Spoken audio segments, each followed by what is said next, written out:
के साधु थे। तालियां आपने बजाई, आपको बात अच्छी लगी तो कृपा करके आप भी अपने जीवन में इस बात को जल्दी से लाने का दृढ़ संकल्प करें। तो भगवान तो मददगार है ही है, ईश्वर मददगार है। अगर मुसलमान भाई बैठ के सुनते तो ऐसा मान ले अल्लाह मददगार है, मुझे तो अल्लाह और भगवान और ये सब भिन्न भिन्न उसकी लीला और नाम दिखते, बाकी तो है एक का एक उसमें।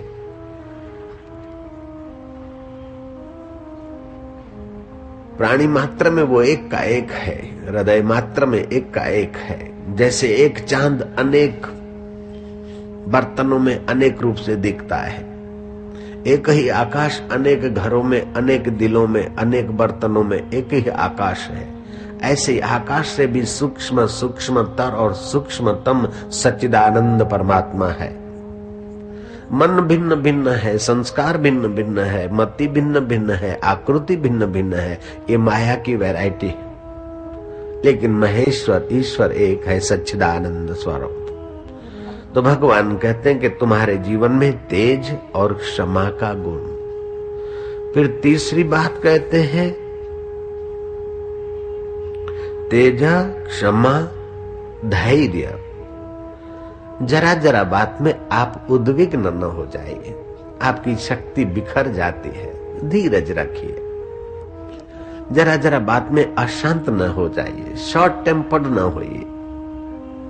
जरा जरा बात में आप अपने को सताइए नहीं, और कुछ भी हो जाए तो सोचिए कि हो के क्या होगा। धन चला गया, एक दिन तो सब जाने वाला था, थोड़ा गया तो अशांत क्यों हो, धैर्य खुद छोड़े। धन आ गया जो पहले नहीं था, आया है तो एक दिन फिर जाएगा भी, या तो छोड़ के जाएंगे, तो उसको एकदम चिपके क्यों।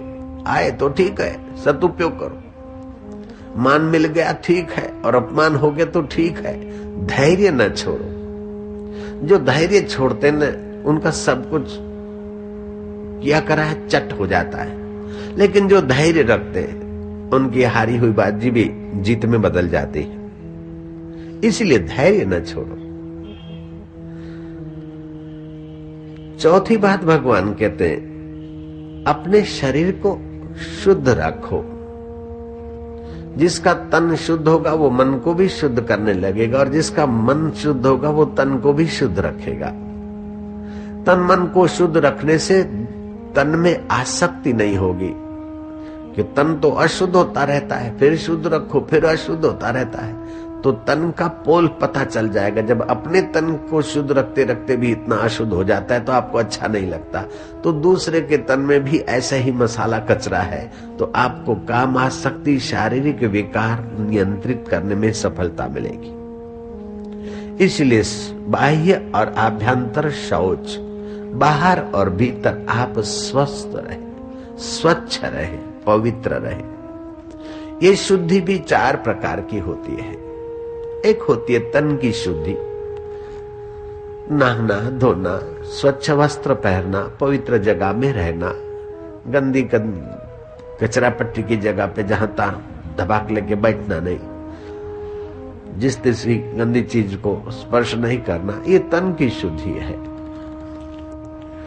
तन की शुद्धि तो हो, लेकिन हम शुद्ध है और ये अशुद्ध है ऐसा सोचकर मन कहीं अशुद्ध न कर लेना।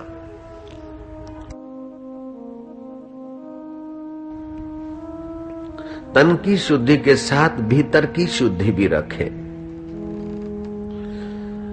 तन की शुद्धि, फिर वाणी की शुद्धि, झूठ न बोलना, दूसरे को सताने वाले कटु शब्द न बोलना, दूसरे का अपमान करने वाले वचन न बोलना। श्रीमद् भागवत के 3 स्कंद में भगवान कपिल माता देवहूति को कहते हैं कि जो लोग मंदिर में तो जाते हैं, पूजा पाठ तो करते हैं, लेकिन मनुष्यों से वैर रखते हैं, उनका पूजा पाठ में स्वीकार नहीं करता हूं।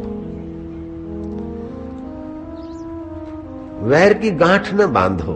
कोई विचारों में वैमनस्य हो गया है तो मिलकर उसका निराकरण करो, लेकिन दूसरे को छोटा दिखाना और अपने को बड़ा दिखा के भाव में, अपने को बड़ा दिखाने का भाव और दूसरे को दबाने का और छोटा दिखाने का भाव करके अगर तुम यज्ञ भी करते हो, पवित्र कर्म भी करते हो, तो उसका परिणाम अच्छा नहीं आता है। दक्ष के यज्ञ से ये कथा से हम लोगों को प्रत्यक्ष होता है। इसलिए किसी को पीछे हटाने के लिए या किसी की टांग खींचने के लिए या किसी को दबाने के लिए अच्छा कर्म नहीं, लेकिन अच्छे में अच्छा जो परमात्मा है उसकी कृपा पाने के लिए और अपने अंतःकरण को पवित्र बनाने के लिए अच्छा कर्म करो। आपका मंगल है, कल्याण है, हम आपके साथ हैं। तो आप वाणी ऐसी बोलिए जो मनवा शीतल होए, औरन को शीतल करे, आपहु शीतल होए। शब्द में बड़ी शक्ति है। आप अगर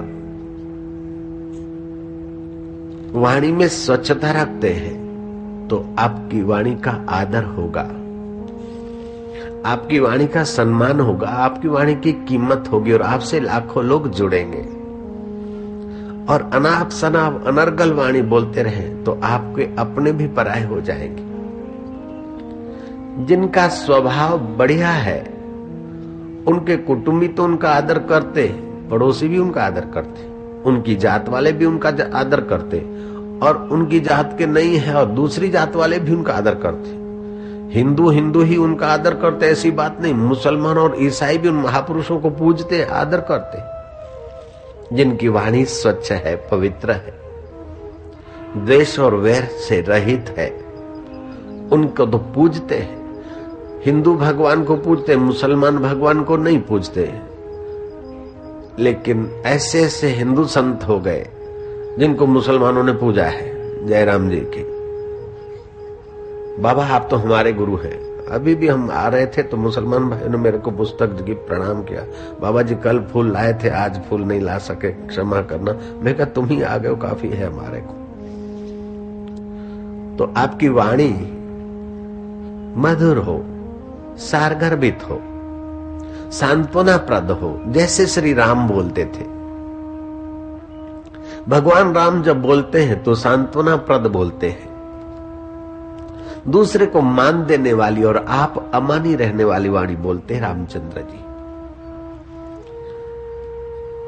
रामचंद्र जी कभी ये नहीं सोचते कि मैं अयोध्या का राजा हूं अथवा दशरथ नंदन हूं या आदि नारायण भगवान हूं, सामने वाला आया है मुझे प्रणाम करे और फिर मैं उसको आशीर्वाद दूं या बात करूं ठाठ से, मैं अपनी क्रेडिट जमाऊं। जो लोग अहम को आगे रखकर क्रेडिट जमाना चाहते हैं वो रावण की दोस्ती का रास्ता रखना चाहते हैं और उनकी क्रेडिट टिकती नहीं। और जो अहम छोड़कर स्नेह से एक दूसरे को पेश आते हैं उनकी क्रेडिट मिटती नहीं। जयराम जी बोलना पड़ेगा। जीवन में ये गीता का ज्ञान सबको चाहिए बाबा, सबको जरूरत है।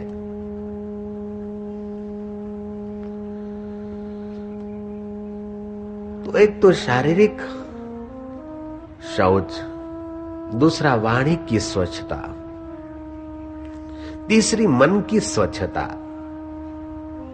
कबीरा मन निर्मल भयो जैसे गंगा नीर,